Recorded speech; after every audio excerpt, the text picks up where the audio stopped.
Isa ka bang full-time mom at nagnanais nga na kahit nasa bahay lang ay kumikita pa rin? Naku mga mi, i-try nyo na nga itong ating Siksik DIY dishwashing liquid. Sobrang dali nga lang niya i-prepare and alam ko na patok talaga to dahil halos araw-araw ay ginagamit natin to. Naka-premix na nga pala siya and lalagyan mo na nga lang talaga siya ng tubig and hahaluin for 10 minutes and that's it mga mi, meron ka ng dishwashing liquid.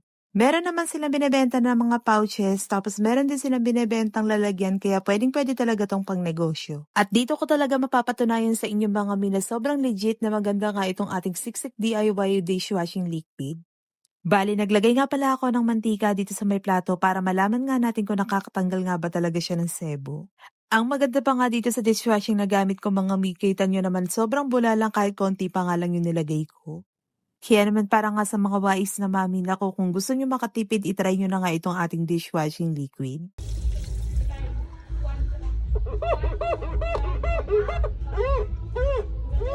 O 'di ba legit na legit nga kaya kung gusto niyo rin ito ilalagay ko na lang yung link diyan sa comment section or yellow basket.